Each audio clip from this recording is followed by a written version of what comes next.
Hello student, welcome to NCERT classes by Rakesh Temre sir. आज हम बात करने जा रहे हैं कक्षा 12वीं के भौतिक शास्त्र के चैप्टर नंबर 1 के एक महत्वपूर्ण क्वेश्चन पर, ठीक है, जिसका नाम है गाउस प्रमेय, जिसको हम गॉस प्रमेय भी कहते हैं। ठीक है, कंफ्यूज नहीं होना गाउस प्रमेय और गॉस प्रमेय में।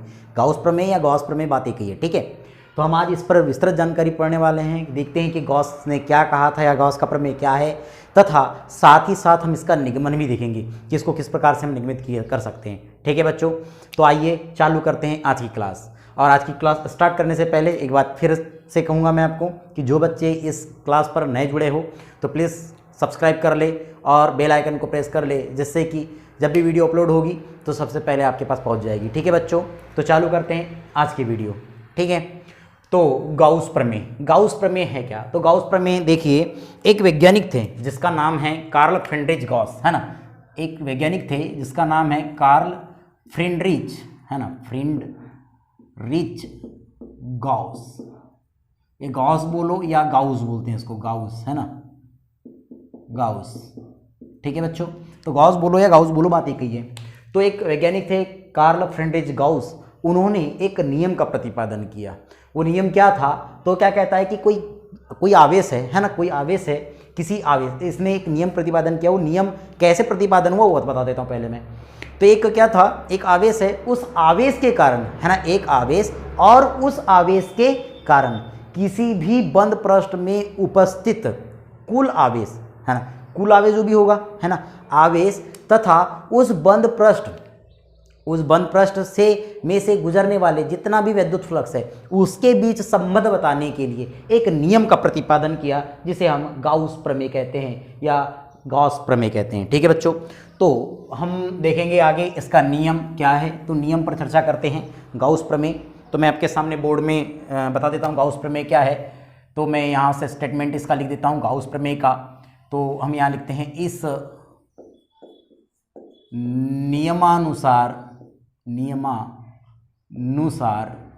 नियमानुसार क्या हो जाएगा बेटा? इस नियमानुसार किसी बंद पृष्ठ से गुजरने वाला संपूर्ण वैद्युत फ्लक्स, ठीक है बच्चों, क्या बोला कि इस नियमानुसार किसी बंद पृष्ठ से गुजरने वाला संपूर्ण वैद्युत फ्लक्स उस बंद पृष्ठ में निर्वात में उपस्थित कुल आवेश का 1/ε0 गुना होता है। ठीक है बच्चों, इन्वर्टेड कॉमा क्लोज। ठीक है, क्या कहा इस नियमानुसार? किसी बंद पृष्ठ से गुजरने वाला जो संपूर्ण वैद्युत फ्लक्स होता है, मान के चले बंद पृष्ठ है, इस बंद पृष्ठ से गुजरने वाला जितना भी वैद्युत फ्लक्स होगा उस बंद पृष्ठ में निर्वात में उपस्थित कुल आवेश का 1/ε0 गुना होता है। ये याद कर लो, याद हो जाता है, सिंपल सा है। देखो मैं बता रहा हूं, ये कोई बंद पृष्ठ है, इस बंद पृष्ठ से गुजरने वाला संपूर्ण वैद्युत फ्लक्स उस बंद पृष्ठ में निर्वात में उपस्थित कुल आवेश का, तो यहां पर कुल आवेश कहां पर स्थित होगा? मान के चलो ये कुल आवेश में क्यू यहां पर मान लेता हूं, है ना, निर्वात में उपस्थित कुल आवेश क्यू का क्या होता है? 1/ε0 गुना होता है। ठीक है बच्चों, तो देखते हैं आगे क्या होगा। अब इसका हम निगमन तो नहीं, अभी मैं इसको थोड़ा सा इसका मैथमेटिकली पार्ट बता देता हूं किस प्रकार से लिखेंगे। अब मैं मानता हूं कि यदि, सिंपल सा लिखते हैं कि यदि किसी बंद पृष्ठ में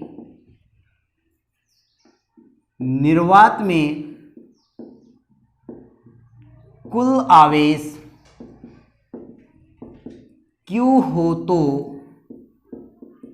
तो उससे गुजरने वाला संपूर्ण वैद्युत फ्लक्स संपूर्ण वैद्युत फ्लक्स। तो वैद्युत फ्लक्स क्या हो जाएगा, वैद्युत फ्लक्स देखेंगे आप तो हो जाता है बेटा phi E is equal to, ये हो जाएगा आपका integration E vector D S vector, vector D S vector is equal to Q upon epsilon naught. तो इसका कुल फार्मूला ये होता है, आपके सामने रिप्रेजेंट कर दिया गया है। क्या होता है, phi is equal to integration E vector D S vector is equal to Q upon epsilon naught. ठीक है बच्चों, तो ये हो गया आपके सामने इसका व्यंजक का स्टेटमेंट हो गया। स्टेटमेंट के साथ इसका जो मैथमेटिकली पार्ट है, इसका जो फार्मूला है वो लिख दिया गया है। अब हम आगे देखेंगे इसका निगमन, निगमन कैसे करेंगे। ठीक है बच्चों, तो स्टार्ट करते हैं इसका निगमन। निगमन ठीक है, डेरिवेशन देखते हैं इसका कि डेरिवेशन किस प्रकार से किया जाता है। तो मैं लिखता हूं कि माना किसी, माना हम लिख सकते हैं कि माना किसी बंद पृष्ठ के केंद्र, माना किसी बंद पृष्ठ स्मॉल आर, एक मिनट, माना किसी स्मॉल आर त्रिज्या के बंद पृष्ठ के केंद्र O पर प्लस Q, या आप लिख सकते हैं Q आवेश है या उपस्थित है, उपस्थित है ना, कुल आवेश क्या है, उपस्थित है, जिसके कारण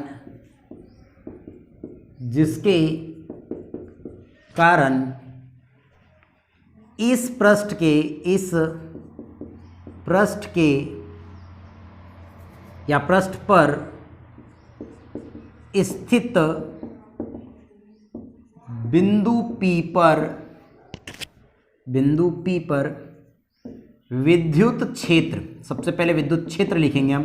तो विद्युत क्षेत्र क्या हो जाता है, E is equal to 1/4 pi epsilon naught into Q upon Q होगा, है ना, क्यू होगा। तो क्यू अपॉन क्या होगा, ये इसके बीच की डिस्टेंस कितनी है, स्मॉल आर है, रेडियस स्मॉल आर है ना, तो ये R square. Equation number first. तो हम क्या बात करेंगे, इस ई वेक्टर की दिशा, है ना, ई वेक्टर की दिशा, या सीधे लिखो कि ई की दिशा OP, या ई वेक्टर की दिशा OP वेक्टर के अनुदिश किधर की ओर होगी, बाहर की ओर, पृष्ठ के लंबवत होगी, यानी पृष्ठ के लंबवत बाहर की ओर होगी। इतनी बात क्लियर हो गई। तो मैंने क्या कहा कि इस ई वेक्टर की जो दिशा होती है वो OP वेक्टर के अनुदिश, देखो OP वेक्टर के अनुदिश बाहर की ओर दिख रही है आपको फिगर में, फिगर मैंने बना दिया है पहले ही। तो फिगर में क्या हो गया कि इसकी दिशा बाहर की ओर होती है। अब देखिए, अब क्या बात करेंगे हम कि इसकी दिशा को रिप्रेजेंट कर दिए हमने। जब इसकी दिशा को रिप्रेजेंट कर दिए, अब गोले को, अब क्या करते हैं हम कि गोले, अब क्या बात करेंगे कि गोले को कई छोटे अल्पव्ययों में डिवाइड कर सकते हैं हम। यहाँ लिखेंगे गोले को कई छोटे अल्प अवयव में क्या कर सकते हैं, विभक्त कर सकते हैं। अब गोले को कई छोटे अल्प अवयव में विभक्त कर सकते हैं। तब मैं बात क्या कर सकता हूं, अब यदि बिंदु P को घेरे हुए, देखो मैंने क्या कहा, इस गोले को कई छोटे अल्प अवयव में डिवाइड कर सकते हैं यहाँ पर, है ना।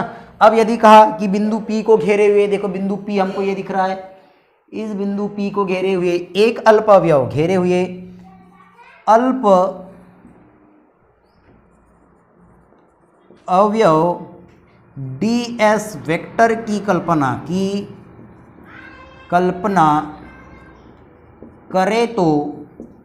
करे तो इसकी दिशा भी किसके अनुदिश, इसकी दिशा भी ई वेक्टर के अनुदिश बाहर की ओर होगी, बाहर की ओर होगी। इतनी बात समझ में आ गई। जब बाहर की ओर होगी, अतः हम कह सकते हैं ई वेक्टर व ds वेक्टर के बीच का कोण, के बीच का कोण कितने अंश होगा बेटा? 0 डिग्री होगा। इतनी बात क्लियर हो गई? के बीच का कोण कितने अंश होगा? 0 डिग्री। तो ये ई वेक्टर और ds वेक्टर के बीच का कोण कितने अंश हो जाएगा? 0 डिग्री हो जाएगा। ठीक है, अब हम आगे देखते हैं। तो अब क्या करेंगे हम इसके बाद? अब कौन होगा? तब हम इस प्लस क्यू आवेश के कारण, है ना, ये इस अल्पपृष्ठ ds से गुजरने वाला वैद्युत फ्लक्स, यही बात करेंगे ना कि अब क्या बात करेंगे? अल्प अवयव जो क्षेत्रफल है ना, अल्प जो क्षेत्रफल है, इससे गुजरने वाला वैद्युत फ्लक्स। अतः हम कह सकते हैं, अतः क्षेत्रफल अवयव ds वेक्टर से गुजरने वाला वैद्युत फ्लक्स। तो वैद्युत फ्लक्स क्या हो जाएगा बेटा? तो वैद्युत फ्लक्स हो जाएगा आपका, अब अल्प अवयव की बात कर रहा हूं तो ये हो जाएगा d, है ना, D phi E is equal to integration E vector into ds vector होगा। जब वेक्टर हटाएंगे तो सदिश के नियम से क्या हो जाएगा? Integration E ds into cos theta, क्योंकि इनके बीच में कौन सा गुणनफल है? दो सदिशों के बीच में अदिश गुणनफल है, इसलिए ई ds कॉस थीटा हो जाएगा। किंतु हमको थीटा की वैल्यू पता है, यानी लिख देंगे किंतु theta is equal to 0 degree, 0 degree रखेंगे, इज इक्वल टू कितना होगा? Integration E ds cos 0 degree, और कॉस 0 की वैल्यू 1, तो is equal to integration E ds। ये हो जाएगा इक्वेशन नंबर हमारा हो जाएगा फर्स्ट, दिए थे इधर, इसको दे देते हैं हम सेकंड। इतनी बात क्लियर हो गई? तो आप इतना पहले नोट कर लीजिए, इसके बाद आगे देखते हैं। ठीक है बच्चों? ठीक है, इसको क्लीन कर देते हैं हम यहां से।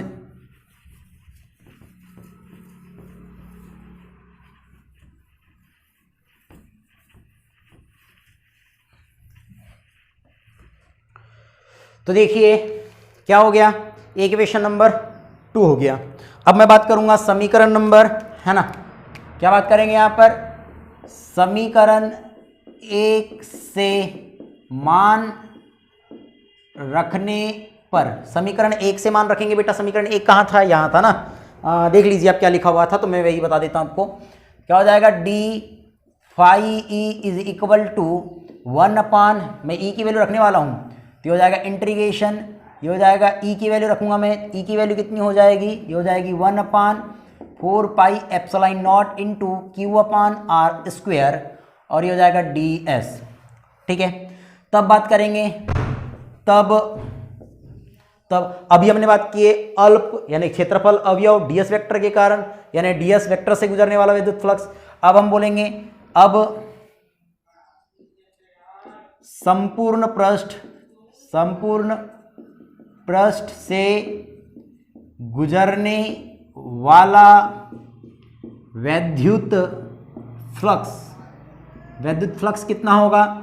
फाई ई हो जाएगा, phi is equal to integration, है ना, phi is equal to integration लगाए थे हमने, क्यों यहाँ पर?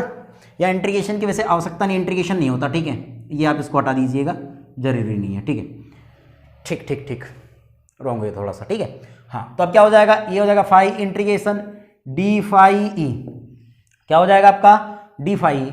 अब यहां से इसको दे देते हैं हम समीकरण नंबर 3।